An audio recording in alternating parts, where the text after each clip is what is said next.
Welcome to new TV Telugu. పశ్చిమ గోదావరి జిల్లాలోని assembly నియోజకవర్గాల్లో పాలకొల్లు ఒకటి. ఇక్కడ సిట్టింగ్ ఎమ్మెల్యేగా నిమ్మల రామానాయుడు కొనసాగుతున్నారు.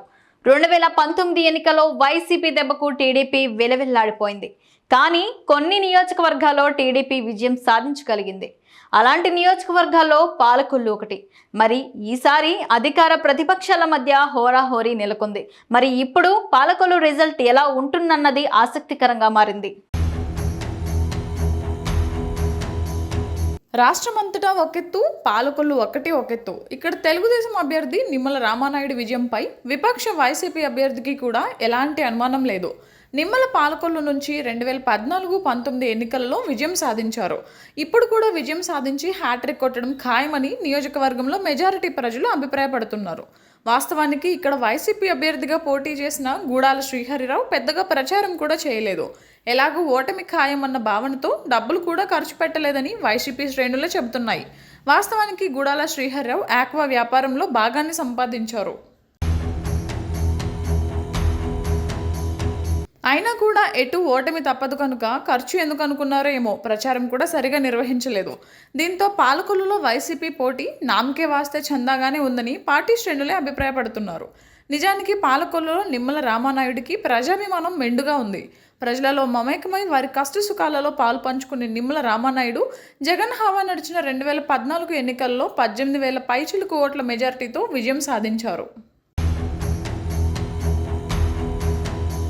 కాపు సామాజిక వర్గం అధికంగా ఉండే ఈ నియోజకవర్గంలో 2019 త్రిముఖ పోటీ ఉంది. అప్పటి ఎన్నికల్లో నియోజకవర్గంలో జనసేన అభ్యర్థికి 33,000 ఓట్లు వచ్చాయి. జగన్ హవా నడిచి జనసేన పోటీలో ఉన్న ఆ ఎన్నికల్లోనే నిమ్మల 18,000 పైచిలుకు ఓట్ల మెజారిటీతో గెలిచారు.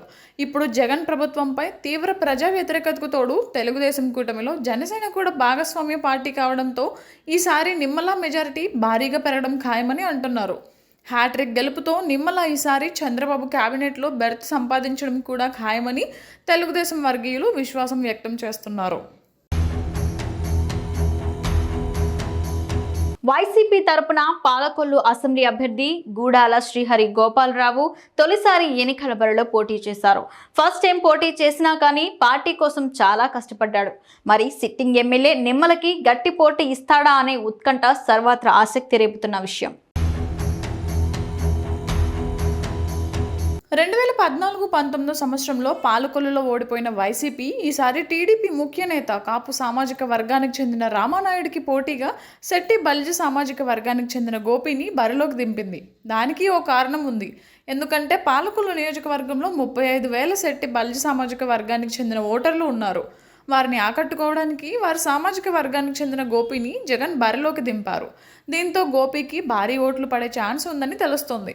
తమ సొంత కులం వాడు కావడంతో గుడాల గోపికి శెట్టి బలిజ కులస్తులు భారీగా ఓట్లు వేసినట్లు తెలుస్తోంది. సొంత కులంవాడు అనే విషయం పక్కన పెడితే గోపి గెలుపు కోసం చాలా కష్టపడ్డారు. ఇంటింట తిరిగి జనాల్ని ఆకట్టుకునే ప్రయత్నం చేశారు. మరి తొలిసారి పాలకొల్లు ఎన్నికల్లో పోటీ చేసిన గుడాల గోపికి కష్టానికి తగ్గ ఫలితం ఉంటుందో లేదో, ఇంకా అలాగే జగన్ ప్రభుత్వం ఫలిస్తుందో లేదో చూడాలి. ఓవైపు మాజీ ఎమ్మెల్యే నిమ్మల రామానాయుడు గెలుపు ధీమా టీడీపీ నేతల్లో ఉంటే, పాలకొల్లులో జగన్ గోపితో చేసిన ప్రయత్నం ఫలిస్తుందా లేదా అన్నది పాలకొల్లు వైసీపీ నేతలో గుబులు పుట్టిస్తుంటే, ఏది ఏమైనా పాలకొల్లును విడిచేదే లేదు అంటున్న గుడాల గోపి వ్యాఖ్యలు చర్చనీయాంశంగా మారాయి.